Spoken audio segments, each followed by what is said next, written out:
بسم الله الرحمن الرحيم.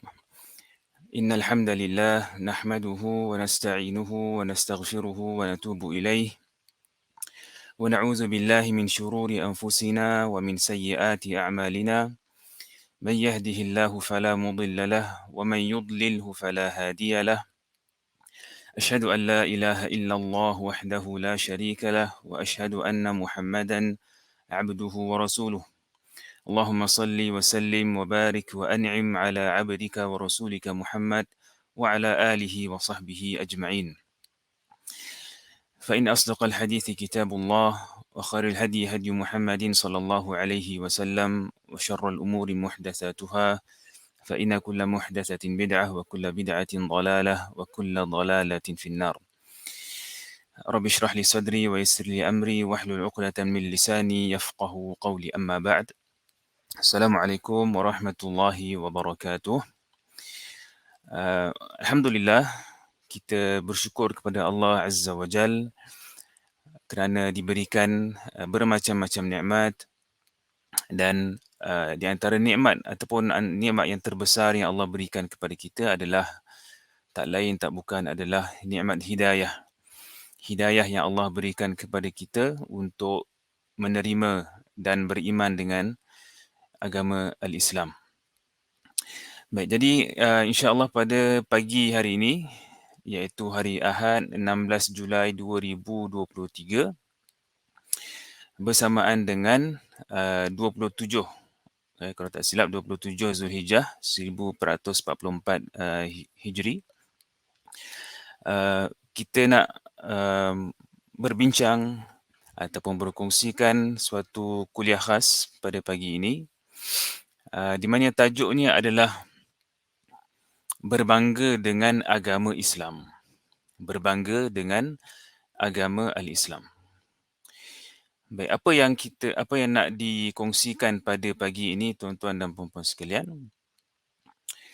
Pagi ini kita nak ceritakan tentang sikap kita lah. Sikap kita sebagai umat Islam terhadap agama yang kita anuti ni. Adakah kita berbangga dengan agama kita? Adakah kita berani menzahirkan agama kita? Ataupun adakah kita ni malu-malu, takut-takut nak menzahirkan agama kita? Kita takut kita rasa inferior, kita rasa rendah dan malu untuk menonjolkan bahawa kita ni beragama Islam. Saya adalah seorang Muslim. Realitinya kita lihat pada hari ini, ramai umat Islam yang rasa inferior, rasa malu untuk menonjolkan identiti dia sebagai seorang Muslim. Dan ni kita boleh anggapnya sebagai satu musibah, satu perkara yang tak patut berlaku. Kita boleh juga gelar dia sebagai satu krisis di dalam identiti kita. Kalau kita nak define ataupun nak menentukan identiti kita, apa sebenarnya yang membentuk kita punya identiti? Bila contohnya saya lah Farhan. Saya ni apa sebenarnya? What is my identity? Apa perkara-perkara yang membentuk identiti kita sebagai seorang manusia, sebagai seorang Muslim? Jadi, menurut agama Islam, apa sebenarnya yang membentuk identiti kita adalah agama kita. Kita punya identiti sebagai manusia ni ada macam-macam. Maksudnya ada banyak benda yang membentuk kita punya identiti. Ada kita punya umur, kita punya jantina, kita punya nationality, bangsa kita. Semua itu adalah perkara-perkara yang membentuk identiti kita sebagai seorang manusia. Tapi antara semua benda-benda ni, apakah core ataupun the ultimate identity kita? Bagi kita, bagi orang Islam, identiti ataupun perkara yang utama sekali, yang core sekali yang membentuk diri kita sebagai manusia adalah identiti agama kita. Kita berbangga dengan identiti kita sebagai seorang Muslim. Hari ini ramai orang yang berbangga dengan dia punya keturunan contohnya. Dia keturunan raja ke, ataupun dia ada keturunan yang special lah. Dia punya lineage dia adalah datang daripada orang-orang hebat dulu. Tok nenek dia adalah orang, contohnya orang yang berbakti kepada negara. Atuk saya adalah orang yang pertama sekali, katalah contohnya, apa, orang yang pertama sekali yang buat bank di negara ni, contohnya lah. Ataupun tok nenek saya adalah orang yang pertama sekali mencipta kapal terbang, mencipta kereta, contohnya. Berbangga dengan keturunan. Ada yang berbangga dengan warna kulit. Dia bangga dengan warna kulitnya putih. Dan bila dia bangga dengan warna kulit dia yang putih, dia merendah-rendahkan orang lain yang berkulit lebih gelap. Ada yang berbangga dengan nationality. Dia bangga dia sebagai seorang, contohnya American. Dia bangga dengan identiti dia sebagai seorang Eropah, European ataupun Westerner. Tapi semua itu dari sudut pandang Islam, semua itu tidak ada nilai. Semua itu tidak ada nilai. Nilai sebenar seseorang adalah terletak pada agama dia. Tak kira lah dia warna kulitnya apa, nationality dia apa, keturunan dia apa, semua itu tidak ada nilai sebenarnya di sisi agama Islam. Perkara ataupun benda yang betul-betul ada nilai di dalam identiti kita adalah agama kita. Pegangan kita. Kita sebagai seorang yang Muslim. Benda-benda lain tu tak semestinya, tak bermakna kita tak boleh berbangga. Tak bermakna kita tak berbangga dengan kita punya heritage, kita punya culture, makanan kita ke, ataupun adat-adat kita, contohnya sebagai orang Melayu. Kita ada adat-adat yang bagus. Kita juga ada makanan yang sedap. Kita ada sejarah kita yang baik. Tapi semua benda-benda tu adalah elemen-elemen identiti kita yang kita boleh kata secondary lah. Benda yang kedua selepas agama. Agama yang paling penting. Dan berbangga dengan agama ini bukan bermaksud kita sombong. Kita kena bezakan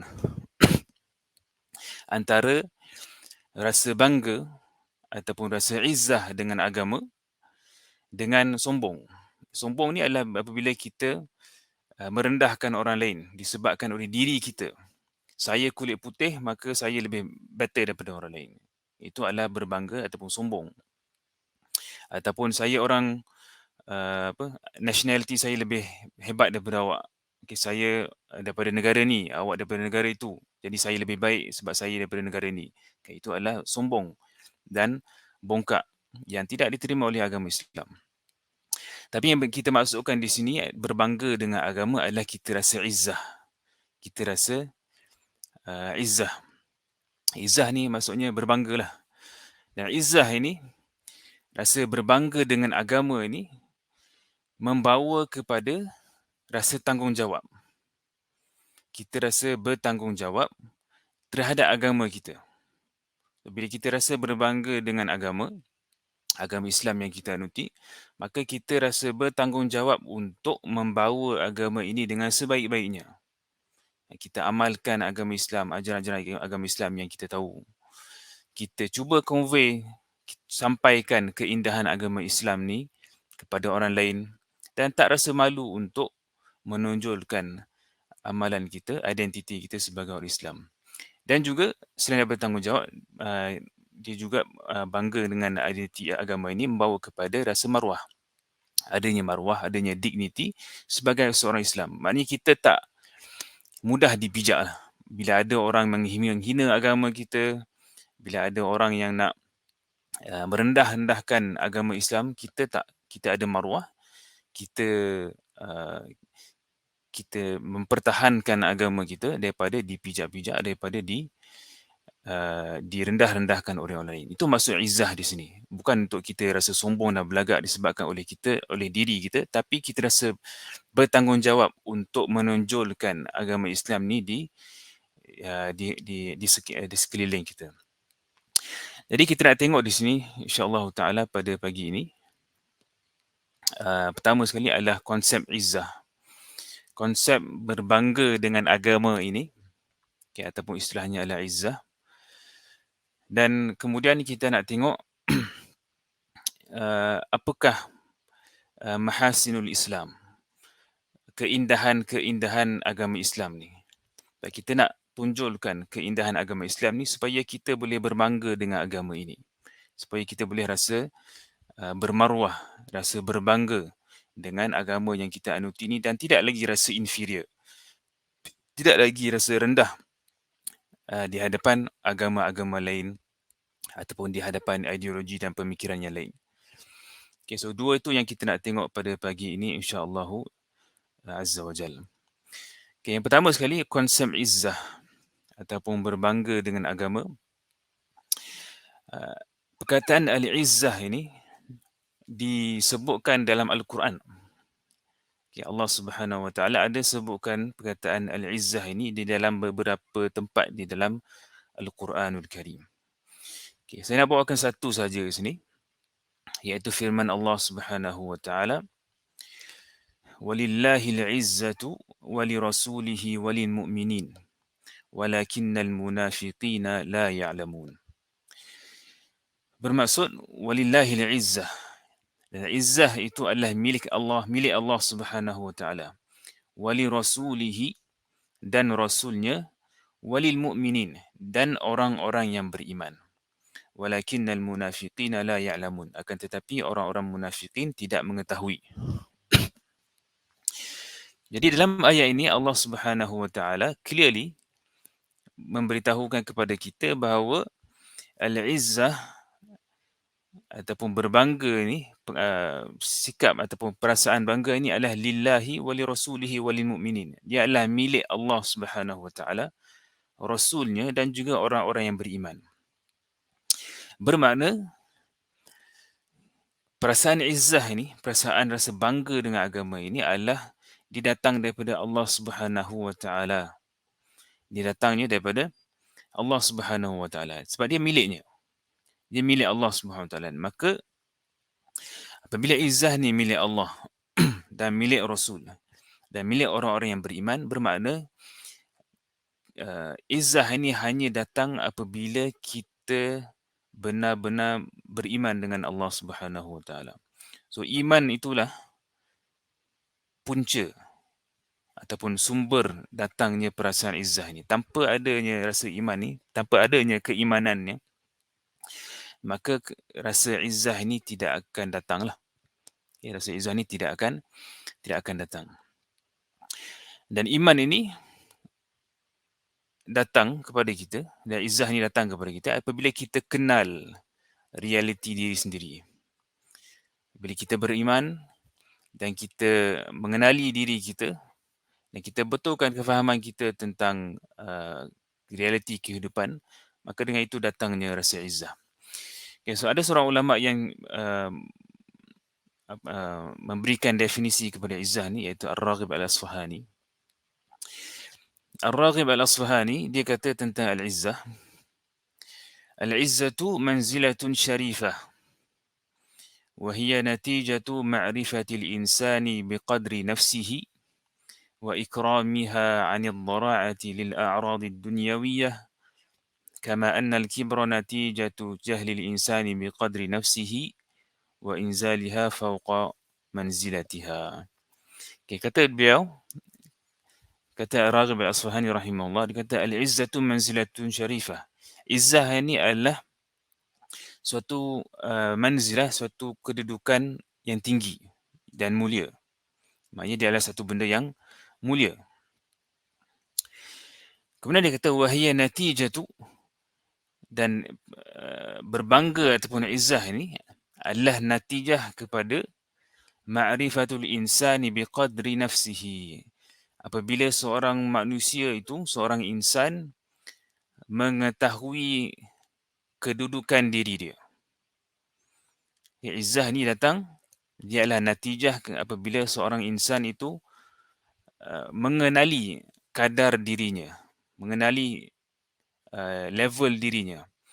Wa ikramiha 'anil dhara'ati lil a'radid dunyawiyah. Dan dia adalah natijah apabila seorang insan itu memuliakan diri dia daripada merendahkan diri untuk menerima ataupun untuk mendapatkan perkara-perkara yang lekeh.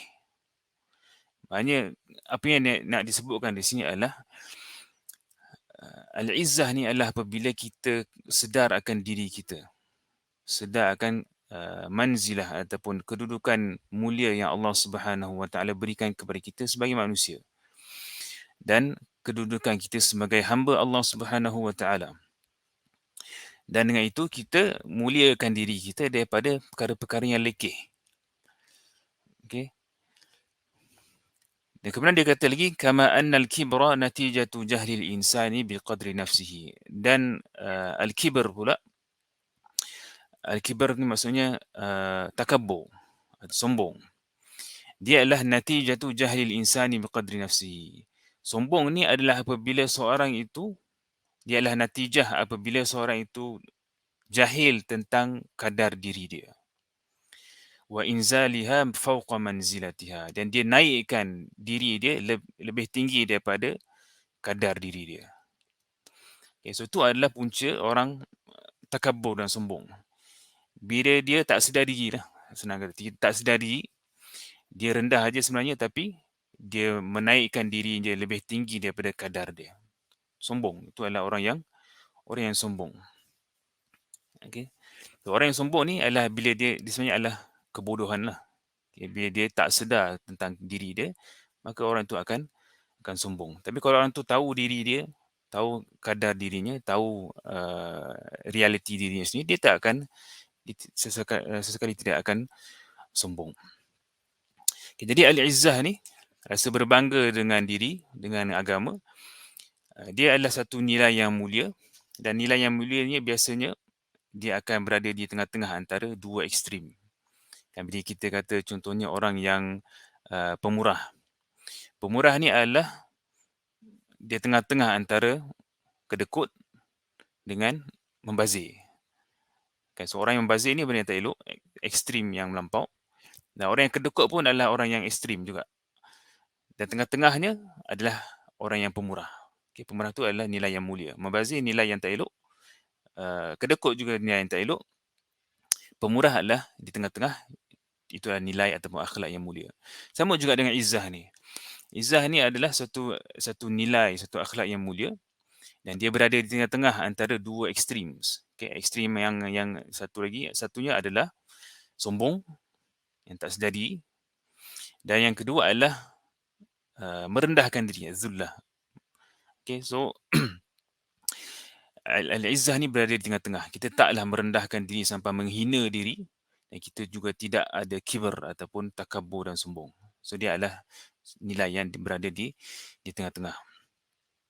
Dan macam kita sebut tadi, al-izzah ni hanya datang apabila kita benar-benar beriman dengan Allah Subhanahu Wa Taala. Dan sebenarnya iman itulah, agama itulah yang menyebabkan kita ada izzah ini.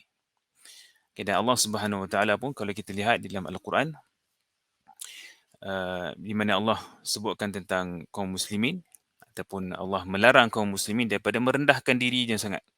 Okay, jangan hinakan diri sangat. Jangan rasa terlalu inferior. Kita patut berbangga dengan agama yang kita ada ni. Okay, contohnya dalam surah Ali Imran, Allah kata, وَلَا تَهِنُوا وَلَا تَحْزَنُوا وَأَنْتُمُ الْأَعْلَوْنَ إِن كُنْتُمْ مُؤْمِنِينَ. Okay, Allah kata, janganlah kalian rasa rendah. وَلَا تَهِنُوا, jangan rasa hina sangat. وَلَا تَحْزَنُوا, jangan rasa berduka cita. وَأَنْتُمُ الْأَعْلَوْنَ, sedangkan kalian semua adalah orang yang tinggi kedudukan. In kuntum mu'minin, sekiranya kalian benar-benar beriman. Okay, jadi kat sini Allah nak bagi tahu kepada kita, kalau kita benar-benar beriman dengan Allah Azza wa Jal, kita betul-betul berpegang dengan agama kita, kita tak perlu rasa hina. Tak perlu rasa hina. Dan tak perlu kita nak rasa lebih rendah dan inferior berbanding dengan orang-orang lain lah yang bukan beragama Islam. Dan dalam hadis pula, ada sebuah hadis di mana Nabi SAW sebutkan, la yanbaghi li mu'minin an yazilla nafsahu. Tidak sepatutnya, tidak patut bagi seorang yang mukmin, seorang yang ada iman, untuk yazilla nafsahu, untuk merendahkan, menghina diri dia. Kalau orang tu ada iman, orang tu mukmin, maka tak patut dia rendahkan diri dia. Tidak patut dia menghina diri dia. Menghina diri ni contohnya macam apa? Contohnya meletakkan diri di tempat-tempat yang hina lah. Meletakkan diri di tempat-tempat yang hina. Contohnya, antara contoh yang ulama kita sebut, apabila orang yang beriman ni pergi menghadap orang-orang yang ada berautoriti, merendahkan dirinya, menghinakan dirinya untuk dapatkan habuan dunia, dapatkan pangkat, dapatkan duit. Kita rendahkan diri kita, kita hina diri kita just untuk mendapatkan habuan dunia yang sebenarnya tidak ada nilai pun. Jadi ini adalah larangan Nabi SAW ataupun petua Nabi lah. Tak patut seorang orang beriman itu untuk menghina diri dia. Kadang-kadang kita ni menghina diri kita, merendahkan diri kita just untuk 2-3 ringgit je. Just untuk dapatkan satu nilai yang sangat rendah, kita menghina diri kita. Kita tak berpegang dengan prinsip agama kita. Just untuk dapat, kadang-kadang kita nak dapat diskaun ke, nak dapat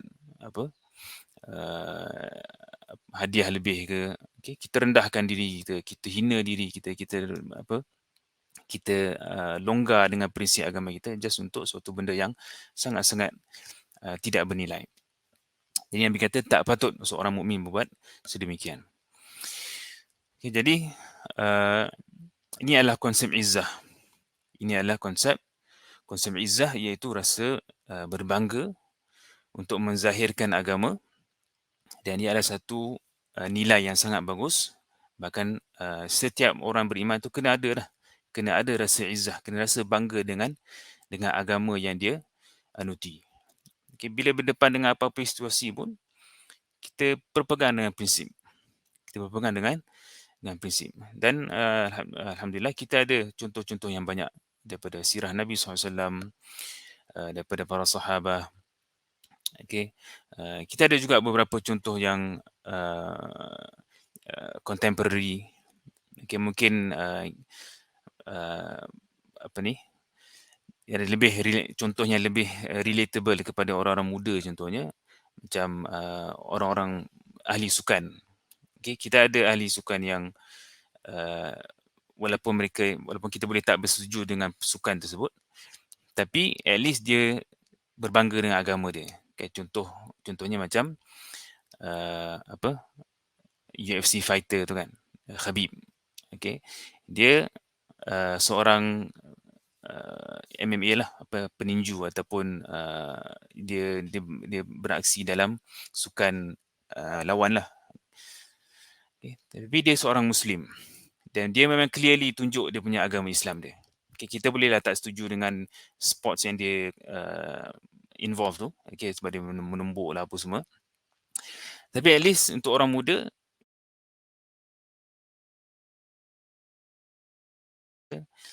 menunjukkan, dia menzahirkan keislaman dia. Semua orang tahu dia seorang orang Islam. Depan berjuta orang dia kata Alhamdulillah. Dia kata Tuhan berikan dia segala yang dia dah achieve tu semua adalah kurniaan Tuhan. Dan banyaklah ciri-ciri keislaman yang ditunjukkan. Dia semayang, dia jadi imam, dia menghormati orang lain, dia tak cakap mencarut-carut dan sebagainya macam orang lain.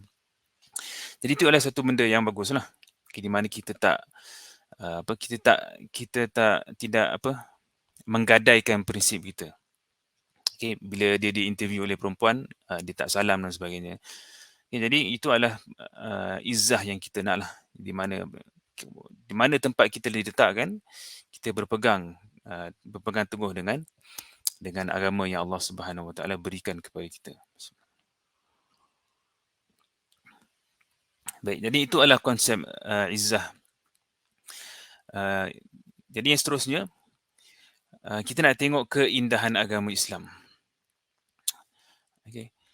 Jadi untuk kita rasa berbangga dan rasa izzah dengan agama yang kita anuti ni, kita nak tengoklah apakah keindahan agama Islam ni. Apakah ciri-ciri yang ada pada Islam ni yang membolehkan kita tambah keimanan dan tambah rasa bangga dengan agama kita. Sebab Kalau kita nak, kalau kita mahukan sesuatu, kalau kita nak achieve sesuatu, kita perlu tahulah apa merits, apa kelebihan yang ada pada perkara tersebut. Okay, so kalau kita nak berizzah dengan agama Islam, kita nak tahulah apakah keindahan-keindahan agama Islam. Kita semua tahu secara umumnya, tapi ini lebih kepada peringatan lah untuk diri sendiri dan juga untuk kita semua. Okay. Dan perlu ada sebenarnya, perlu ada usaha yang berterusan untuk menzahirkan keindahan Islam ni. Sebab hari ini kita berhadapan dengan clash of ideas, konflik antara ideologi. So banyak sangat ideologi yang berlegaran di luar sana, dan ada usaha yang berterusan untuk brainwash ataupun pembasuhan otak, dan juga untuk mendoktrinasi ideologi tertentu ataupun naratif-naratif tertentu secara halus. Okay, benda ni kita semua tahu. Okay. Musuh-musuh Islam sentiasa berusaha untuk melakukan brainwash dan menyampaikan naratif ataupun ideologi mereka secara halus. Okay, dan ideologi ini dimarketkan secara kadang-kadang secara halus, kadang secara terang-terangan melalui pelbagai medium. Dan benda kita semua tahu, dalam media, social media, dalam movies, dalam TV, dalam kartun dan sebagainya, banyak sangat usaha-usaha untuk mendoktrinasikan ideologi tertentu, okay, secara subtle, secara halus, okay, melalui medium yang pelbagai. Jadi kita kena ada usaha yang berterusan untuk menonjolkan dan menzahirkan keindahan agama Islam ni, supaya umat Islam sedar bahawa agama kita ada keindahannya. Okay. Kita tak semestinya perlu ikut agama lain, ikut ideologi lain yang bertentangan dengan agama kita. Okay, dalam menceritakan tentang keindahan ataupun kelebihan agama Islam ni, benda ni dah lama dah.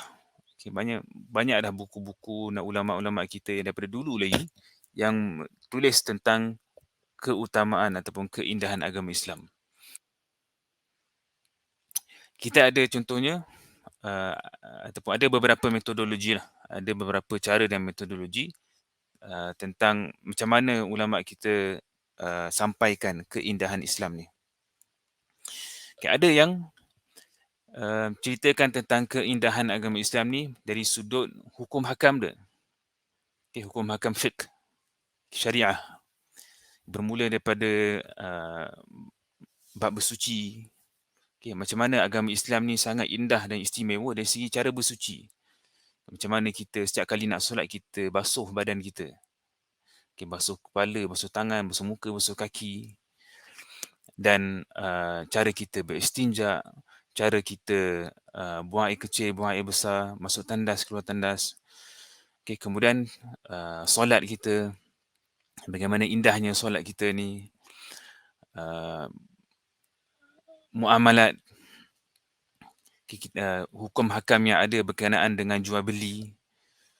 Okay, so ada banyak daripada buku-buku yang ditulis, yang dikarangkan oleh ulama Islam sejak dahulu lagi tentang mahasin syariah al-Islamiyah, keindahan syariah Islam itu sendiri. Okay, ada yang sentuh hal ini dari sisi hukum hakam fiqh ataupun syariah. Ada yang menyentuh keindahan agama Islam ni dari sudut akidah, dari sudut kepercayaan.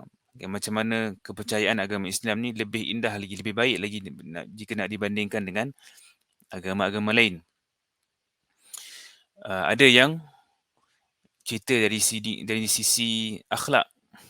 Okay, macam mana agama Islam ni membawakan sistem akhlak dan nilai moral yang jauh lebih superior daripada falsafah-falsafah lain, daripada sistem-sistem akhlak yang lain. Okay, kita ada banyak falsafah-falsafah akhlak yang yang datang daripada barat. Contohnya liberalism. Okay, kita ada social liberalism, liberalisme sosial yang mengatakan dia punya kaedah ni adalah kita boleh buat apa sahaja selagi kita tidak mengganggu orang lain. Kau tak ganggu orang lain, kau buatlah apa-apa kau nak. Iaitu adalah falsafah akhlak di sisi social liberalism. Dan juga ada falsafah-falsafah akhlak lain. Okay, ada deontologi, consequentialism dan lain.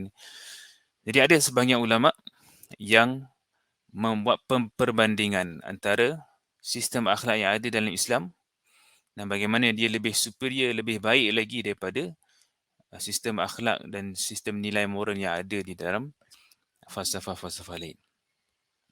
Okay, so banyak buku-buku yang ditulis dalam hal ini. Kita ada buku Mahasin Asy-Syariah contohnya oleh Al-Bukhari.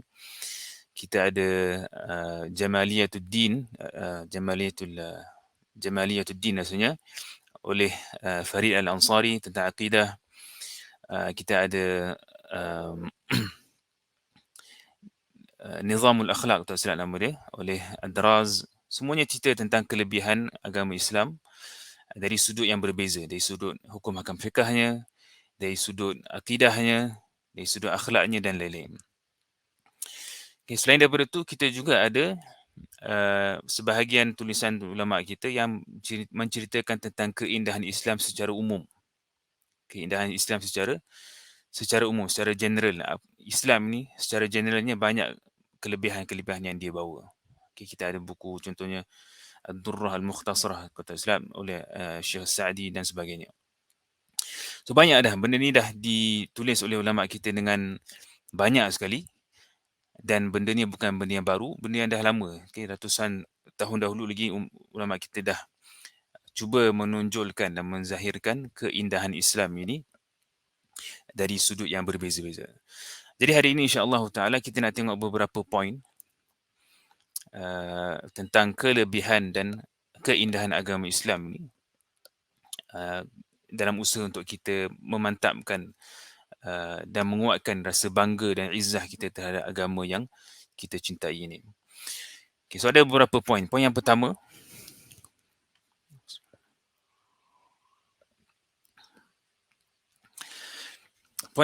adalah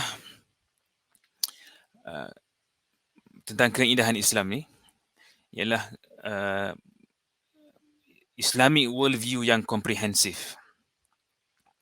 Islam ini mempunyai worldview ataupun pandangan semesta yang komprehensif.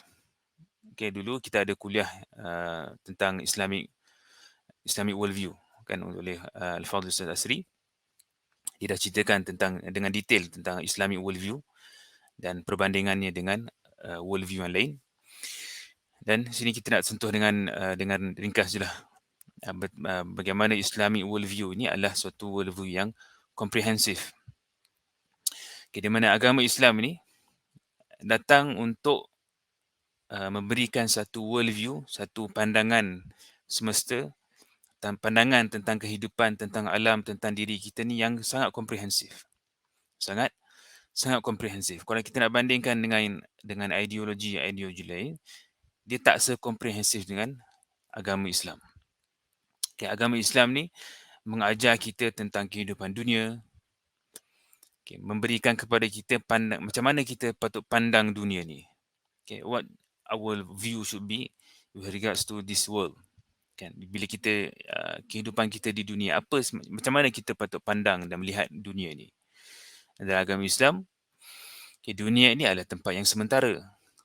Okay, menurut Islamic worldview, dunia ini adalah tempat yang sementara. Okay, kita berada di sini untuk suatu waktu yang tertentu sahaja. Okay, ini bukan tempat kita yang permanent. Dan kita ada destinasi yang lebih lama, yang lebih permanent daripada dunia ini. Okay, itu adalah our worldview berkenaan dengan dunia ini. Dan dunia ini juga adalah dunia yang tidak bernilai sebenarnya. Dari sudut agama Islam, dunia ini sebenarnya tidak ada nilai. Tidak ada Tidak ada nilai. Kenapa dia tak ada nilai? Sebab apa yang kita nak dapat selepas dunia ni, iaitu di akhirat nanti, jauh lebih hebat daripada dunia ni. Sebab tu dunia ni seolah-olah dia tidak bernilai. Okay, kalau kita ada RM1 dengan RM1 bilion, RM1 tu memanglah ada nilai, tapi nilai dia terlalu insignificant nak berbanding dengan RM1 bilion. Okay, so itu adalah cara kita memandang dunia. Cara kita memandang dunia ini. Dalam hadis pun Nabi kata, "Lau kanatid dunya tazinu 'inda Allahi janaha ba'udah, ma saqa kafiran syarbata ma'." Kalaulah dunia ini ada nilai di sisi Allah, nilainya sama dengan sebelah sayap nyamuk, maka Allah tak akan bagi orang kafir minum seteguk air pun. Maknanya kata, kalau dunia ni ada nilai yang sama dengan sayap nyamuk, orang kafir tak akan minum. Tapi orang kafir minum kan? Orang Islam ke orang non-Muslim semua dapat minum air. Bermakna dunia ni tak sama nilai dengan sayap nyamuk pun. Maknanya lebih tidak bernilai daripada sayap nyamuk. Jadi itu cara kita memandang dunia ini. Itu cara kita memandang dunia ini mengikut perspektif agama Islam. Okay, so selain daripada pandangan Islam tentang dunia, kita juga ada tentang Tuhan. Nanti kita akan tengok dalam poin yang kedua atau ketiga nanti bagaimana konsep Tuhan di dalam Islam ni jauh lebih mulia lagi daripada konsep Tuhan dalam agama lain. Cara agama Islam memuliakan Tuhan, cara agama Islam melihat Tuhan ni sebagai suatu zat yang sangat mulia, yang bebas daripada segala kekurangan, jauh berbeza dengan agama-agama lain. Kemudian kita ada juga pandangan Islam tentang kehidupan. Hidup ni apa sebenarnya? Kenapa kita ada kat sini? Kehidupan dunia ni untuk apa? So semua ni adalah soalan-soalan yang penting lah. Soalan-soalan kehidupan. Existential questions. Soalan-soalan tentang kehidupan. Tentang our existence. Tentang kewujudan kita ni. So semua ni adalah persoalan-persoalan penting yang Islam dah berikan jawapan. Contohnya kehidupan ni adalah tujuan dia adalah sebagai satu test. Dia adalah ujian. Allah kata, liyabluwakum ayyukum ahsanu amala. Allah jadikan dunia, hidup dan mati ni adalah untuk memberi ujian kepada kita, siapa yang beramal dengan paling baik. Siapa yang beramal dengan paling baik. Itu adalah kehidupan. Itu adalah perspektif Islam terhadap kehidupan. Maka bila kita ada ujian tu sebahagian dari kehidupan. Bukan sebahagian dari kehidupan. Ujian itu adalah kehidupan. Okay, kalau kehidupan tak ada ujian, itu bukan kehidupan. Itu syurga nama dia. Okay, kalau hidup tak ada ujian, tak ada kesusahan, itu namanya syurga. Okay, kita belum lagi di syurga. Syurga nanti. So kita kat dunia lagi, maka kita memang akan diuji sampailah kita menghembuskan nafas yang terakhir. Kemudian sudut pandang Islamic worldview juga ada menyentuh tentang akhirat. Okay, kita bukan macam atheist, orang-orang yang tak percaya kepada akhirat. Kita menganggap sebagai orang Islam adanya akhirat. Kita ada akhirat itu sebagai al-ma'ad, tempat kita kembali, tempat kita destinasi terakhir kita. Dan juga sudut pandang Islam mengenai manusia. Okay, manusia ni apa sebenarnya? Apakah realiti manusia itu? Okay, dalam falsafah lain, dia orang ada idea dia orang sendirilah. Manusia ni adalah hanya benda fizikal. Kita hanyalah atoms yang kumpul-kumpul maka jadi manusia. Itu dia orang punya pandangan. Tapi kita adalah manusia yang Allah Subhanahu Wa Taala ciptakan. Okay, kita ada seorang pencipta, bukan seorang. Kita ada pencipta yang mencipta kita with a purpose, dengan tujuan. Wa ma khalaqtul jinna wal ins illa liya'budun. Tidaklah aku, yakni Allah Subhanahu Wa Taala, menciptakan jin dan manusia melainkan untuk manusia dan jin ini mengabdikan diri kepadaku. So that's our purpose in life lah. Okay, so kita bukan macam existentialist, orang-orang yang berpegang dengan existentialism. Mereka kata kita ni tak ada tujuan kehidupan. Kita kena cari tujuan kehidupan sendiri. Dan benda ni kita biasa dengar kan. Okay, I have my own purpose in life. My purpose in life is to uh, jadi engineer ke ataupun jadi doktor. Purpose in life adalah uh, untuk apa, berbakti kepada haiwan. Okay, untuk jadikan kehidupan saya ni untuk berbakti kepada haiwan-haiwan yang terbiar ataupun haiwan dalam laut ke. Itu bukan purpose in life, itu adalah kerja lah. Itu adalah kerja ataupun minat. Okay, rasa tanggungjawab. Kenapa ada rasa tanggungjawab tu? Kerana kita diberi tanggungjawab oleh Allah Subhanahu Wa Taala. Itu purpose asalnya. Purpose asal kehidupan kita adalah untuk mengabdikan diri kepada Allah Subhanahu Wa Taala. Okay, jadi itu adalah sudut pandang ataupun perspektif Islam yang menyeluruh, okay, tentang dunia, tentang akhirat, tentang Tuhan, tentang manusia, tentang kehidupan, tentang realiti dan sebagainya. So dia adalah satu benda yang komprehensif. Kalau kita tengok yang lain, ada yang tak sentuh tentang akhirat, ada ideologi atau falsafah yang tidak membahaskan tentang existential questions, tentang realiti manusia dan sebagainya. So semuanya ada kekurangan, tapi Islam adalah sesuatu yang komprehensif. Okay, Islam membawakan kepada kita macam mana kita perlu pandang, macam mana kita perlu lihat dunia ini dan realiti kehidupan.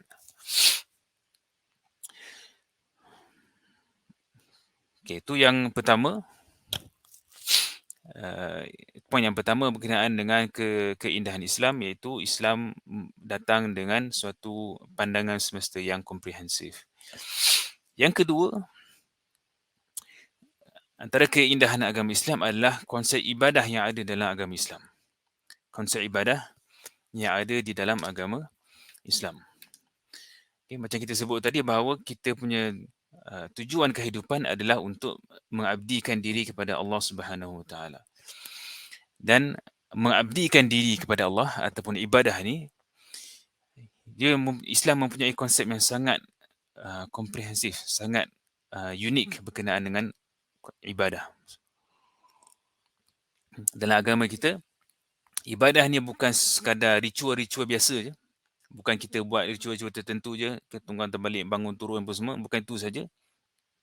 Tapi ibadah di dalam agama Islam adalah kehidupan kita. Keseluruhan hidup kita, 24 jam kita, 7 hari seminggu, 365 hari setahun, semua itu boleh dijadikan sebagai ibadah. Kita biasa dengar ayat Quran, qul inna salati wa nusuki wa mahyaya wa mamati lillahi rabbil alamin. Katakanlah, inna salati, sungguhnya solatku, wa nusuki, dan korbanku, wa mahyaya wa mamati, dan hidupku dan matiku, lillahi rabbil alamin. Semuanya adalah lillahi ta'ala. Semuanya adalah ibadah. So ibadah dalam agama Islam, konsepnya bukanlah sekadar apa yang kita buat di masjid sahaja ataupun pada hari-hari tertentu sahaja macam dalam agama lain. Hari-hari tertentu saja buat ibadat, hari lain buat suka hati je. Itu bukan Islam. Islam adalah ibadah di dalam kehidupan secara keseluruhannya. Okay. Hingga kan kalau kita nak kita nak memuaskan nafsu pun boleh dianggap sebagai ibadah. Okay, dalam hadis Nabi yang masyhur, Nabi kata, wa fi bud'i ahadikum sadaqah. Dalam memuaskan syahwat kamu pun ada sedekah. Maknanya ada pahala. Bila kita memuaskan syahwat dengan cara yang halal pun dapat pahala. So, maka sahabat pun tanyalah, bila Nabi kata macam ni, sahabat tanya, macam mana kita mendatangi isteri pun boleh dapat pahala? Nabi pun kata, ara'aitum law wada'aha fi haram akana alaihi fiha wizrun? Macam mana kalau dia memuaskan nafsu dia dengan cara yang haram? Tak berdosa ke? So sahabat kata, berdosa lah. Kalau dia berzina ke apa, berdosa. Maka Nabi pun kata, fakadzalika idza wada'aha fil halal kana lahu ajr. Begitulah juga Kalau dia buat cara haram dapat dosa, kalau dia buat cara halal dia dapat pahala. Okay, maknanya apa sahaja benda yang kita buat secara halal, kalau kita buat dengan with consciousness, dengan menghadirkan niat, kita sedar yang kita buat halal dan kita jauhi haram, maka kita boleh dapat pahala. Dalam hadis lain pun Nabi kata, wa innaka lan tunfiqa nafaqatan tabtaghi biha wajha Allah illa ujirta 'alaiha atau ujirta biha hatta ma taj'alu fi imra'atik. Nabi kata, salah seorang daripada kamu tak memberi infak, memberi nafkah, mengharapkan pahala, melainkan dia akan dapat pahala. Hatta apa yang kita masukkan ke dalam mulut isteri kita. Maksudnya apa yang kita nafkahkan kepada isteri dan juga anak-anak lah, sama. Okay, so apa yang kita bagi kepada ahli keluarga kita pun, kita boleh dapat pahala. Maknanya kalau kita kerja, okay, pergi masuk kerja pagi pukul 8, balik 5.30, lalu jam apa semua tu, kalau kita niatkan semua itu untuk mendapat rezeki atau rezeki yang halal, dan rezeki yang halal itu kita bagi kepada ahli keluarga kita, maka semua itu boleh dikira sebagai pahala di sisi Allah Subhanahu Wa Taala. Semua itu adalah ibadah. Semua itu adalah ibadah. From 8 pagi sampai 5.30 tu semua itu adalah ibadah jika kita niatkan dengan betul. Jadi itu adalah konsep ibadah di dalam agama Islam. Selain daripada itu, kalau kita lihat nama Allah Subhanahu Wa Taala sendiri, Al-Ilah. Dalam syahadah kita sebut la ilaha illallah. La ilaha, tidak ada Tuhan yang berhak disembah melainkan Allah. Perkataan ilah adalah salah satu daripada nama Allah. Dan ilah itu bermaksud yang disembah. Yang disembah. Tapi dia ada makna yang lebih mendalam. Al-ilah tu maksudnya Tuhan yang disembah, yang kita persembahkan ibadah kita kepadanya Subhanahu Wa Taala. Tapi perkataan al-ilah tu sendiri, kalau kita lihat dengan lebih mendalam, lihat makna dia. Kenapa nama al-ilah ni digunakan dalam bahasa Arab? Kenapa al-ilah ni digunakan sebagai Tuhan yang disembah? Okay, so ulama kita sebut ataupun Syekh Farid Al-Ansari dia sebut, okay, dia explain perkataan ilah ini yang kita selalu baca dalam syahadah kita. Dia kata kalimatu ilah fi asl isti'maliha al-lughawi kalimatun qalbiyyatun wujdaniyah. Perkataan ilah tu adalah satu perkataan yang berkaitan dengan hati, berkaitan dengan amalan hati kita. Okay, so kenapa dia kata macam tu? Dia kata kita tengok balik dekat asal perkataan ilah. Okay, perkataan ilah secara asal ni, dia punya root word dia lah. Okay, dia orang Arab akan mengatakan, dia kata asluha qaulul Arab, asal perkataan ilah ni, iaitu Tuhan yang disembah ni, adalah alihal fasilu ya'lahu alahan. Okay. Idza naha syauqan ila ummihi. والفصيل ابن الناقة إذا فطم وفصل عن الرضاعة يحبس في الخيمة وتترك أمه في المرعى حتى إذا طال به الحال ذكر أمه وأخذه الشوق والحنين إليها وهو آنئذ حديث عهد بالفطام إلى آخره. So dia kata, okay, yang interestingnya kat sini, perkataan ilah ni digunakan untuk anak unta. Anak unta yang tak dapat susu. Al-fasil. Ataupun al-fasil ni adalah anak unta yang futima wa fusila. Bila dia diasingkan daripada mak dia tak dapat susu, dia akan buat apa? Bila ada anak unta yang diasingkan daripada mak dia, katalah mak dia keluar nak pergi makan lah, nak pergi ambil rumput apa semua, so dia tinggalkan anak dia kat dalam kat tempat dia, kat rumah ke kat tempat dia. Jadi bila dah lama sangat mak dia jauh, apa anak unta ni akan buat? Dia akan teriak lah, menangis nakkan susu. Okay, so menangis ni Nangis nak susu ni perkataan dia adalah ilah ataupun aliha. Aliha. Okay. So dia root word kepada perkataan ilah. Maknanya apa? Maknanya perkataan ilah ni bila kita kata Tuhan Allah adalah Tuhan yang disembah, kita macam tu. Kita macam anak unta ni. Bila kita buat ibadah kepada Tuhan kita, Allah Subhanahu Wa Taala Al-Ilah, kita seolah kita rindu. Adanya rasa rindu, rasa cinta. Seolah kita nak teriak kepada Allah Subhanahu Wa Taala, nak rindu, takut berpisah daripada Allah Subhanahu Wa Taala. Okay. Tak payah tengok anak unta lah, anak kita sendiri pun lah. Kalau kita ada baby kan baru 4-5 bulan ke, kalau kita jauh sikit, kadang-kadang ibu pergi tandas pun, masuk tandas je anak tu nangis sebab nakkan mak dia kan. Okay. So perkataan yang digunakan di situ, perkataan rindu kepada mak sampai menangis berteriak ni, perkataannya adalah ilah ataupun aliha. Jadi itu adalah konsep ibadah dalam Islam. Okay. Dia ada unsur-unsur cinta dan sayang dan unsur-unsur kerohanian yang sangat tinggi lah. Okay, unsur-unsur kerohanian yang sangat tinggi. Okay, so dia memenuhi our spiritual needs. Dia memenuhi our spiritual needs, kehendak spiritual kita. Sebab manusia ni dia bukan fizikal sahaja kan. Okay, kita bukan macam orang-orang yang naturalist yang melihat manusia ni adalah sekadar fizikal sahaja.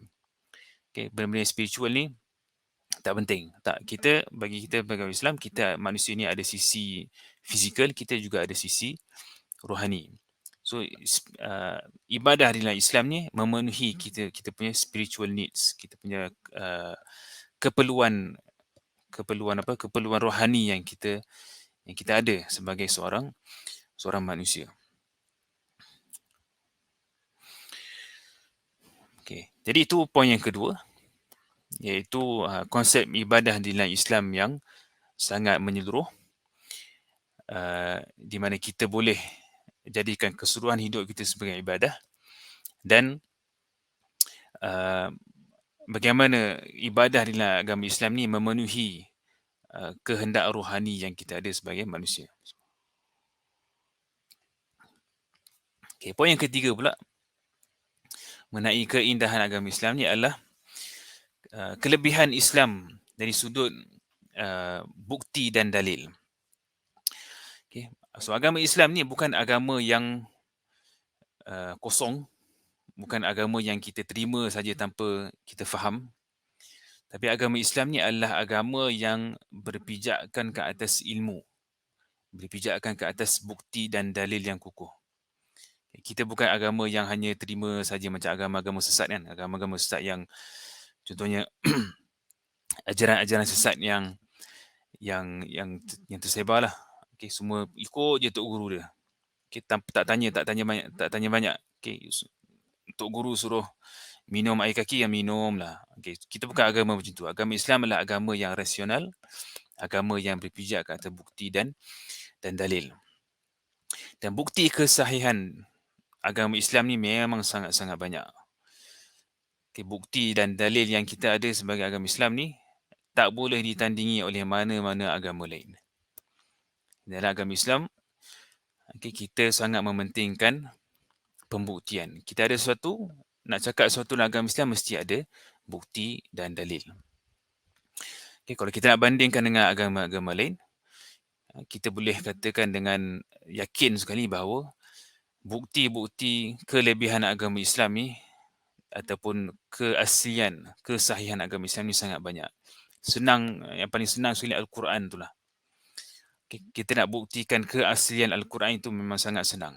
Terlalu banyak bukti yang kita boleh guna untuk membuktikan Al-Quran kita ini, buku suci kita Al-Quran ini adalah buku yang asli, buku yang tak pernah ditokok tambah. Dia kekal keasliannya daripada dia turun zaman Nabi SAW sehinggalah ke hari ini. Okay, dan banyak sangat ulama kita dah tulis tentang keaslian Quran ni, macam mana Quran ni sampai kepada kita. Okay, kita ada bukti keaslian Quran ni dari segi periwayatan dia. Okay, macam mana Al-Quran itu sampai kepada kita. Kan qiraat-qiraat yang ada kat kita sekarang ni, bacaan-bacaan Al-Quran, semua ada trace sampailah kepada Nabi SAW. Okay, kita ada ijazah kan, ijazah dari Al-Quran. So kita baca kepada guru kita baca kat guru dia baca kat guru dia sampailah kepada sahabat Nabi, dan sahabat Nabi ambil daripada Nabi SAW, dan Nabi ambil daripada Jibril ataupun Nabi terima daripada Jibril alaihi salam. Okay, itu dari segi periwayatan. Kita juga ada bukti Al-Quran ini dari segi keaslian mushaf itu sendiri. Dari sudut selain daripada sudut periwayatan dan teks Al-Quran itu, kita juga ada dari segi isi kandungan. Bagaimana isi kandungan Al-Quran ini adalah isi kandungan yang sangat-sangat luar biasa. Luar biasanya bukan dari satu sudut saja, tapi dari sudut yang pelbagai, daripada ketepatan infonya, dari sudut gaya bahasa dia, susunan dia, semua itu adalah semua itu menunjukkan Al-Quran ini daripada Allah Subhanahu Wa Taala, dan dia bukan tulisan ataupun rekaan daripada Nabi sallallahu alaihi wasallam. Kita ada buku-buku tentang Ijazul Quran, keagungan Al-Quran ini, mukjizat Al-Quran, mukjizat Al-Quran. Daripada dulu Jurjani apa semua tulis tentang keagungan Al-Quran dari segi ijaz bahasa dia. Okay, macam mana susunan perkataan, kenapa kat sini guna perkataan lain, ke tempat lain guna perkataan yang berbeza, isi kandungan dia apa yang macam zaman sekarang ada yang cuba membandingkan isi kandungan Al-Quran dengan teori sains pada hari ini. Okay, semua itu adalah bukti-bukti yang cukup banyak untuk menunjukkan bahawa agama Islam ni adalah agama yang sahih, agama yang benar. Ya, tidak ada agama yang boleh membawa bukti kesahihan agamanya seperti agama Islam. Okay, so itu adalah yang ketiga. Yang keempat, keindahan agama Islam ni adalah konsep Tuhan. Konsep Tuhan dalam agama Islam.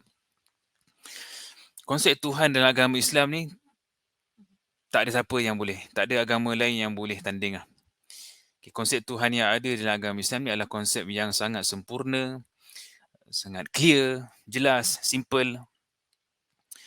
Dan kita pun, kalau kita tengok dalam social media pun banyak video-video ataupun kita boleh lihat khususnya di negara luar lah, ramainya orang Islam, ramainya orang yang bukan Islam memeluk agama Islam disebabkan oleh konsep Tuhan yang sangat simple ni. Sebab bila diorang dah biasa dengan agama lama diorang, tengok konsep Tuhan dia macam complicated, okay, 3-1-1-3 tegul, ada kepala apa semua. So, semua tu adalah konsep yang sangat susah untuk mereka hadam. Tapi agama Islam membawakan konsep Tuhan yang sangat-sangat simple. Okay, dan konsep Tuhan ni memang kena simple lah. Sebab dia adalah fitrah dan benda yang semua orang kena percayai. Maka konsep untuk semua orang ni mesti konsep yang simple. Okay, agama Islam ni adalah agama yang simple. Boleh diterima oleh orang yang bijak pandai. Boleh diterima juga oleh orang yang biasa-biasa. Okay, jadi akal yang sejahtera, akal yang bersih, tak susah untuk terima konsep ketuhanan yang ada di dalam agama Islam. Sebab dia sesuai dengan fitrah kita sebagai seorang manusia. Dia tidak sophisticated, tidak pusing-pusing. Dia adalah konsep yang sangat mudah. Tuhan itu satu. Okay, tidak ada sesuatu yang sama dengan Tuhan. Okay, Allah SWT adalah Qul huwallahu ahad. Tuhan itu adalah satu dan unik. Tidak ada sesuatu yang serupa dengan Allah Subhanahu Wa Taala. Dan dia satu-satunya yang mentadbir alam, mencipta, memberikan nikmat, semuanya daripada dia Subhanahu Wa Taala. So dia adalah satu konsep yang sangat mudah untuk diterima. Sangat mudah diterima. Selain daripada simplicity konsep Tuhan dalam agama Islam ni, konsep Tuhan dalam agama Islam ni juga adalah satu konsep yang mulia. Okay, dia simple, at the same time dia sangat mulia. Maknanya dia sangat memuliakan, adanya konsep ta'zim, mengagungkan Tuhan, mengagungkan zat Allah Subhanahu wa taala dan mengagungkan sifat-sifat Allah Subhanahu wa taala dan menyucikan zat Allah Subhanahu wa taala daripada sebarang kekurangan. Jadi ia satu konsep yang bersih, bersih daripada segala bentuk kekurangan yang uh, tak layak bagi Allah Subhanahu wa taala. Dan dalam Al-Quran sendiri penuh dengan ayat-ayat dan statement-statement yang mengagungkan Tuhan. Penuh dengan ayat-ayat yang mengagungkan Allah Subhanahu wa taala. Kita boleh tengok paling simple sekali surah Al-Fatihah. Kan a'zamu suratin fil Quran. Surah yang paling agung sekali dalam Al-Quran iaitu surah Al-Fatihah. Ya, semuanya cerita tentang mengagungkan Tuhan. Alhamdulillahi rabbil alamin. Segala puji bagi Allah Subhanahu wa taala, Rabbil alamin, Tuhan sekalian alam. Semua puji, segala puji, alhamdulillah. Segala pujian adalah milik Allah Subhanahu wa taala, Rabbil alamin, Tuhan yang mentadbir sekalian alam. Maknanya alam ini, semua jenis-jenis alam yang ada kat sini, alam manusia ke, alam jin ke, alam malaikat ke, alam haiwan, semuanya ditadbir oleh Tuhan yang satu. Ar-Rahman Ar-Rahim, yang maha rahmah kepada semua makhluknya. Okay, dan semua yang kita nikmati pada hari ini semuanya hasil daripada rahmat Allah Subhanahu wa taala. Maliki Yaumiddin, dialah pemilik hari pembalasan. Okay, so kita ada konsep Tuhan yang maha adil ini, yang maha rahmah ini, dialah yang akan judge, dia akan mengadili di hari pembalasan nanti. So ada konsep keadilan Tuhan.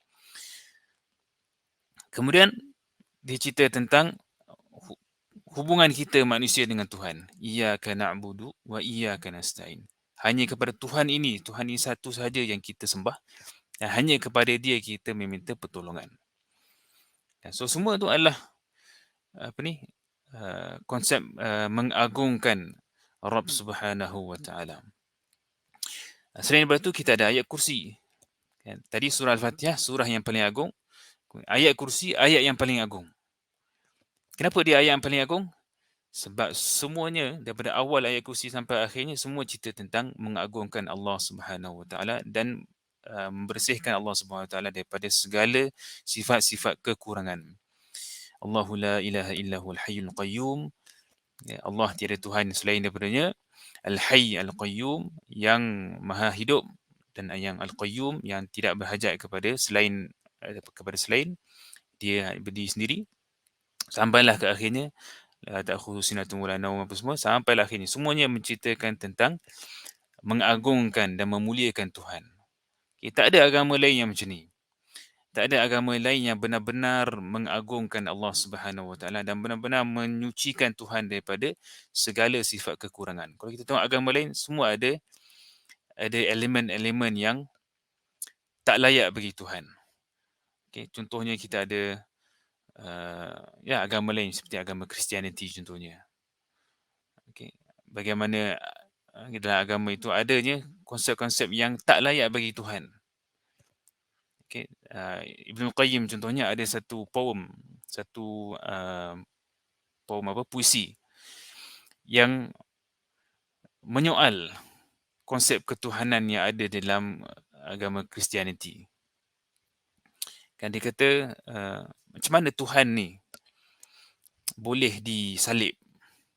Kan dia kata, "Ubadul Masihi lana su'alun nuridu jawabahu mimman wa'ahu." Wahai orang-orang Kristian, kami ada satu soalan. Nuridu jawabahu mimman wa'ahu. Kami nak jawapan kepada soalan ini daripada orang yang faham. Okay. Orang yang pandailah di kalangan kamu semua, cuba jawab soalan ini. Idza mata al-ilahu bi sun'i qaumin amatuhu fama hadzal ilahu. Adakah Tuhan ni boleh mati disebabkan oleh perbuatan sebahagian manusia? Sebab mereka percaya Isa ni mati disalib semua kan. Amatuhu fama hadzal ilahu. Mereka bunuh Tuhan. Macam mana boleh jadi Tuhan kalau dibunuh oleh manusia sendiri? Wa hal ardahu ma naluhu minhu fabushrahum idza nalu ridahu. Adakah Tuhan redha apa yang mereka buat? Tuhan happy ke dengan apa yang mereka buat dengan pada diri dia? Okay, bila dia disalib. Fabusyrahum idza nalu ridahu. Kalau macam tu baguslah dia orang. Kalau mereka mendapat redha Allah Subhanahu Wa Taala, redha Tuhan, kalau dengan mensalib.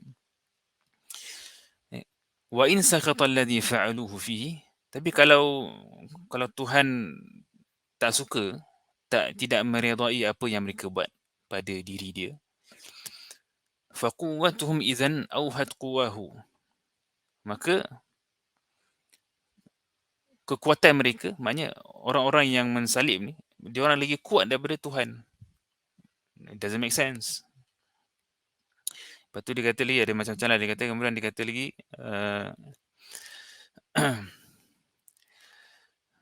wa ya ajaban liqabrin dhamma rabban wa a'jabu minhu batnun qad hawahu.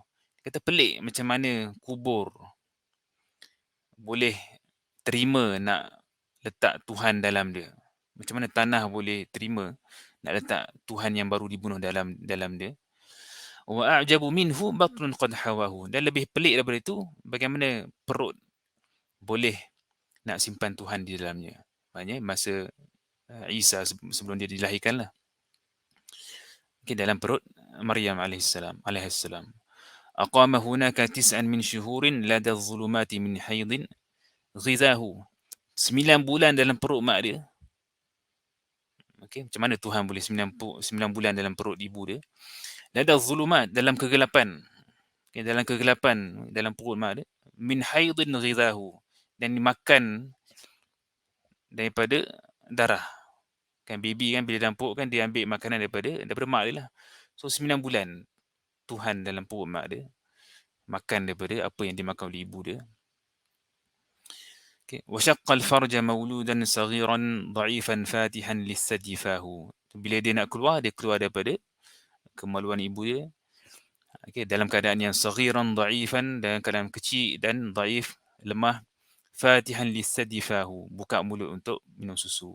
Okay. Semua ni benda yang tak make sense untuk seorang, untuk Tuhan, untuk sifat-sifat nak diberikan kepada Tuhan.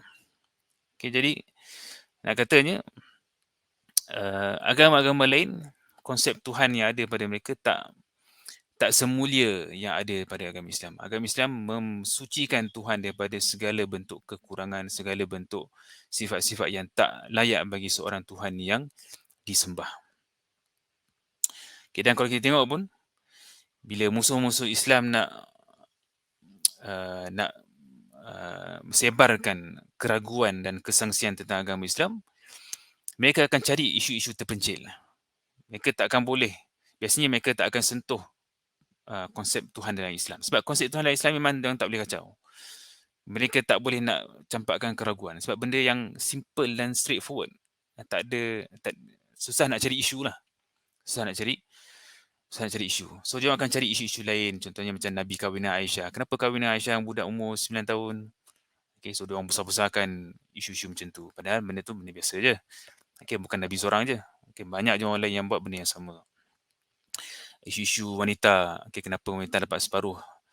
Okay, dalam faraid contohnya. Wanita dapat sikit, lelaki dapat lebih. Ya, ini menzalimi wanita. Okay, so mereka tak tengoklah agama Islam secara menyeluruh. Isu hamba contohnya. Kenapa Islam membenarkan hamba? Okay, bukankah Islam ni memuliakan manusia apa semua? Okay, so dia akan cherry pick isu-isu yang terpencil, isu yang kecil-kecil yang benda saja boleh jawab pun. Okay, tapi isu konsep ketuhanan ni mereka tak berani sentuh. Biasanya mereka tak akan sentuh sebab tak boleh nak cari isu. Dan diorang punya kepercayaan tentang Tuhan lagi complicated dan lebih bermasalah. Okay, jadi antara kelebihan dan keindahan agama Islam tu adalah konsep ketuhanan itu sendiri. Bagaimana dia sangat sempurna, sangat clear, sangat jelas, simple dan juga sangat-sangat mengagungkan, memberikan segala keagungan dan kemuliaan kepada Allah Subhanahu Wa Taala dan suci daripada segala bentuk kekurangan. Yang kelima, kita ambil sikit je lagi. Antara keindahan agama Islam ni adalah agama yang praktikal dan untuk mempraktikkan agama ini Allah Subhanahu Wa Taala hantarkan seorang contoh tauladan iaitu Nabi sallallahu alaihi wasallam.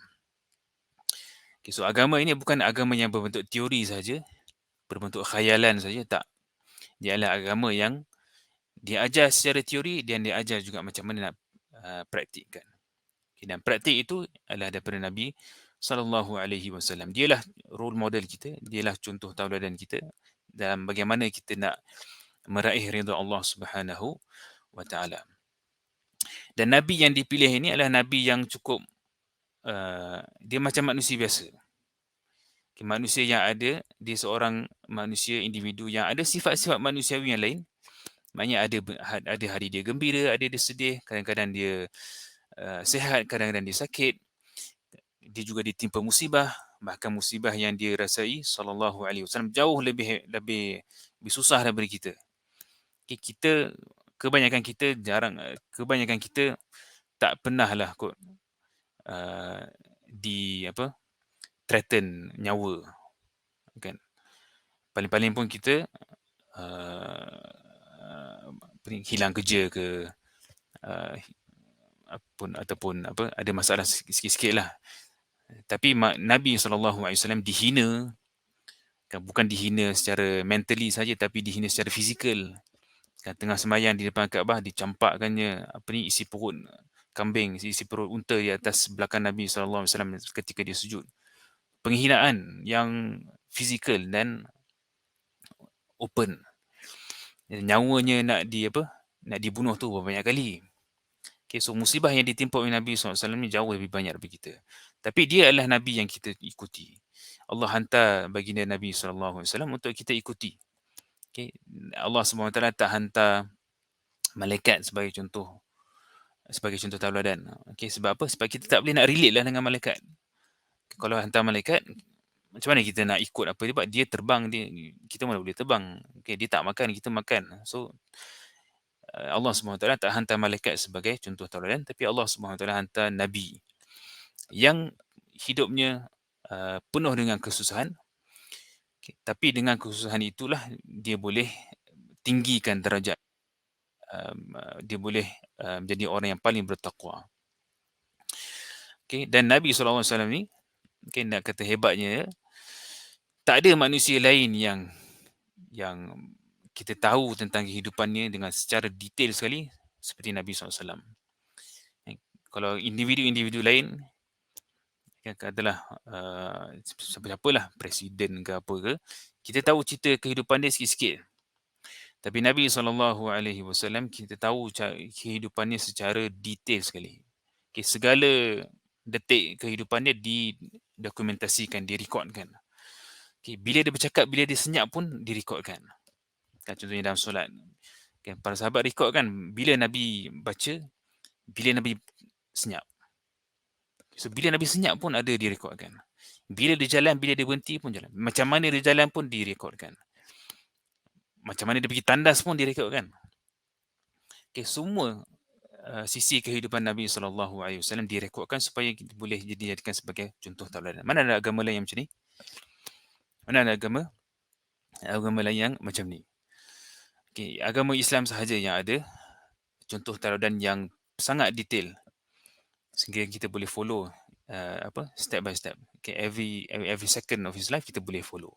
Sebab tu kita ada banyak buku-buku kan, kehidupan Nabi, A Day in the Life of Prophet SAW, sehari dia dalam hidup Nabi. Apa yang Nabi buat pagi-pagi, dia bangun tidur, kemudian tengah hari, malam sebagainya, apa Nabi buat. Okay, 1000 sunnah dalam satu hari. Okay, semua tu kita ada dalam agama Islam ni sebab kita tahu setiap perbuatan Nabi SAW tu sendiri. Okay, dan apa yang direkodkan tentang Nabi SAW ni bukan rekod biasa-biasa je. Kita ada satu disiplin ilmu yang sangat detail untuk memastikan setiap benda yang direkodkan ni adalah sahih. Dan kita ada disiplin ilmu hadis untuk memastikan bahawa apa yang kita tahu tentang Nabi ni adalah sahih. Apa yang kita tahu tentang Nabi ni adalah sahih. Kita dengan Nabi jarak masa sangat jauh. Kan, 1000 tahun, 1400 tahun. Macam mana kita nak tahu yang apa yang kita tahu tentang Nabi ni adalah betul? So, kita rujuk kepada buku-buku hadis yang mengklasifikasikan, okay, ni hadis ni tentang Nabi betul, sahih. Ya, hadis ni pula tak betul. okey, sebab periwatannya bermasalah. So hadis ni hadis yang lemah ataupun hadis yang palsu. So kita tak payah follow lah ni. Kita hanya follow hadis-hadis yang sahih daripada Nabi sallallahu alaihi wasallam. Jadi kita nak follow pun kita rasa setenang lah. Kita rasa tenang nak follow tu sebab kita tahu apa yang kita buat ni adalah betul-betul asli daripada Nabi sallallahu alaihi wasallam. Okey, itu yang kelima. Poin yang kelima berkenaan dengan keindahan Islam. Yang terakhir sekali yang keenam.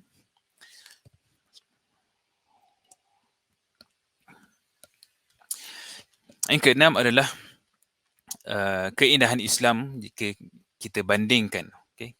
Kalau kita buat perbandingan antara Islam dengan jahiliyah.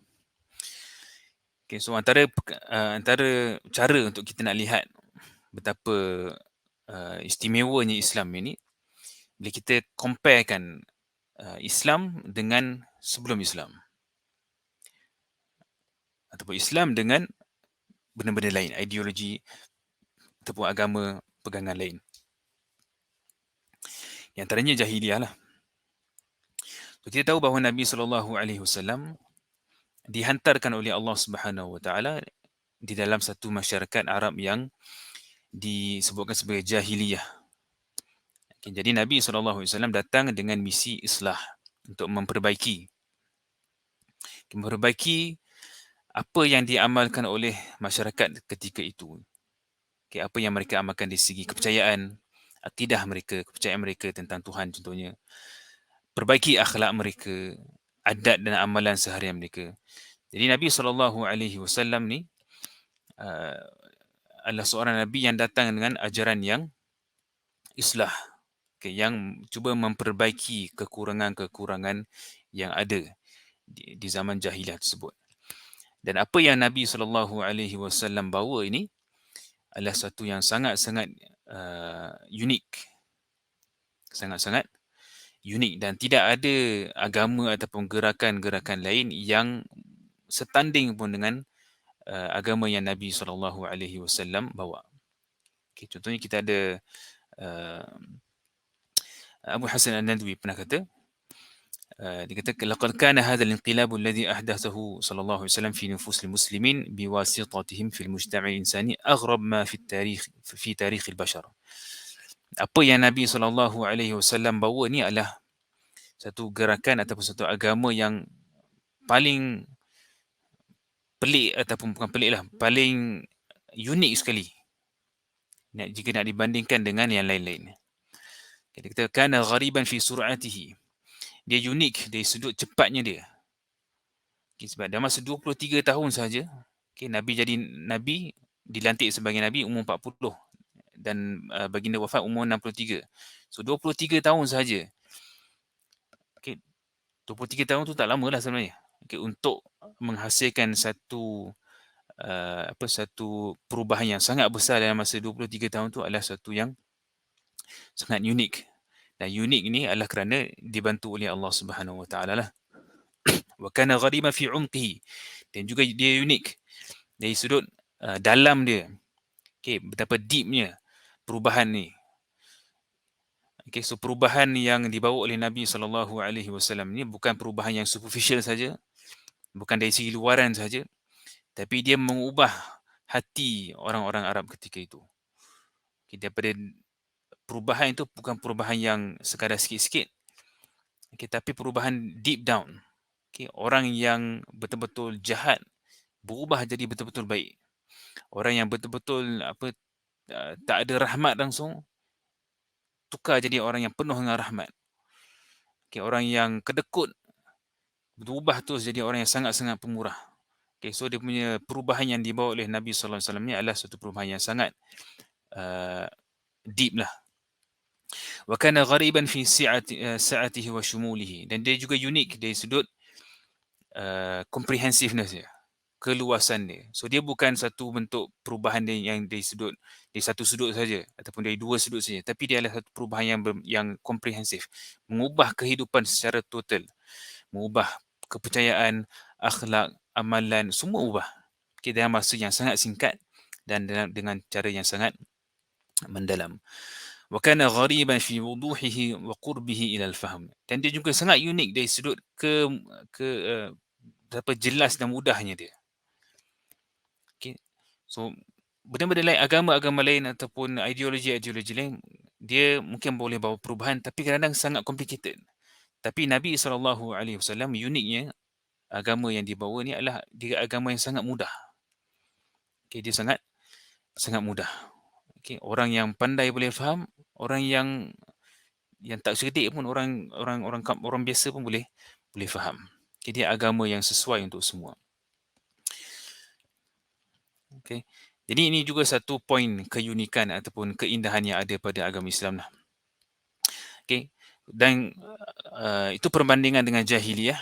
Dan kalau kita nak bandingkan juga dengan dunia moden pada hari ini, kalau kita tengok pada hari ini, ramai orang yang melihat bahawa kemodenan, dunia moden yang kita hidup pada waktu ini adalah suatu benda yang sangat hebat lah. Our modern life adalah satu benda yang sangat ia adalah satu kebangkitan yang sangat luar biasa. Okay. Ada yang kata sampai tak pernah berlaku dalam dalam sejarah manusia kemodenan dan kebangkitan yang sebegitu hebat macam kita ada pada hari ini. Okay. So kita ada hidup moden kita, teknologi yang kita ada pada hari ini tak pernah ada pada sebelum-sebelum ni. Okay. So sebab zaman-zaman sebelum ni, maybe around 50 years ago ataupun 100 years ago, 100 tahun lepas dengan ataupun 200 tahun lepas lah kita kata. Kalau kita bandingkan 200 tahun lepas dengan 300 tahun lepas, tak banyak beza. 300 tahun lepas dengan 400 tahun lepas, tak banyak beza. Okay, semua naik unta lagi, semua naik kuda lagi kan. Okay, tahun 1000, tahun 1200, tahun 1500, semua sama. Dia belum berubah bila ada kemajuan sains dan teknologi. Okay, adanya kereta apa semua. Semuanya berlaku pada around 100 years ago saja.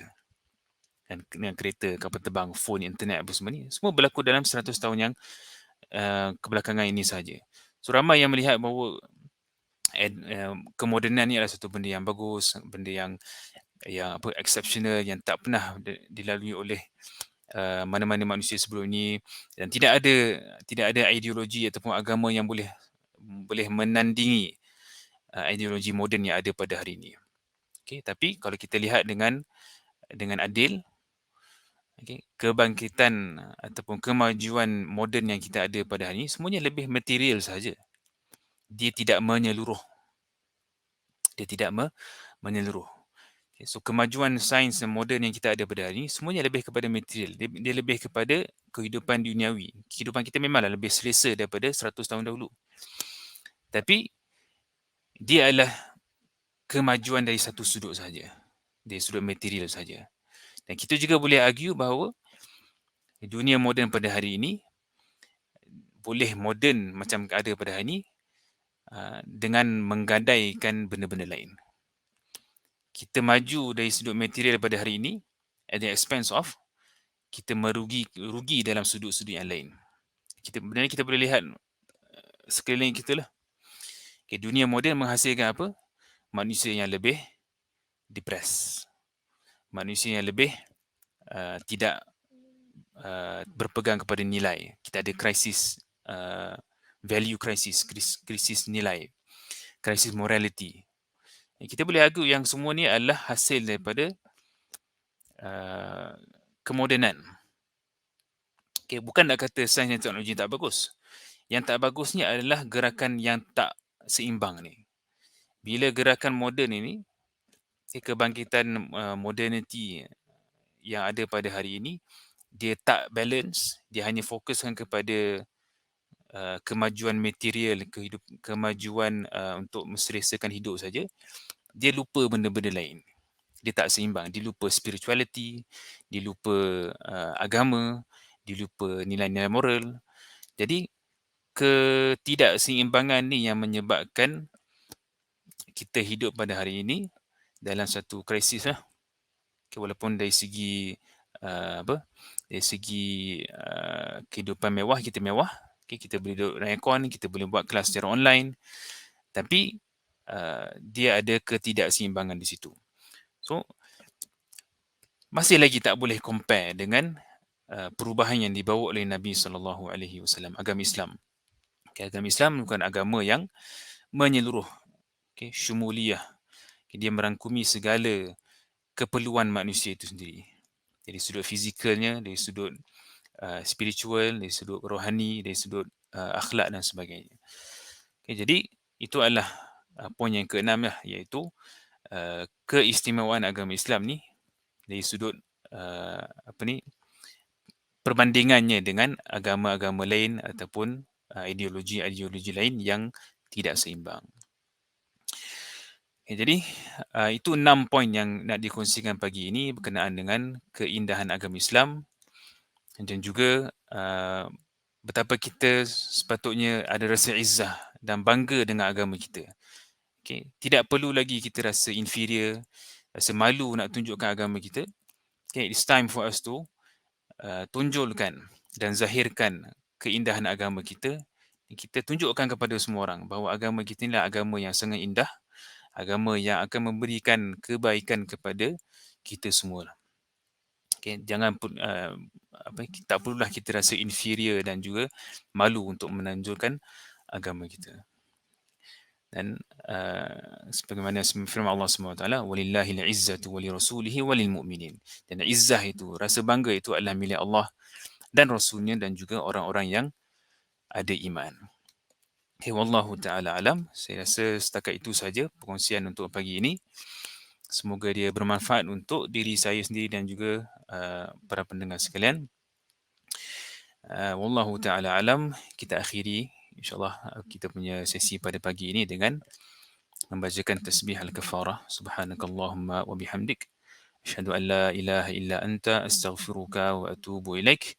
Assalamualaikum warahmatullahi wabarakatuh. Jazakumullah khairan.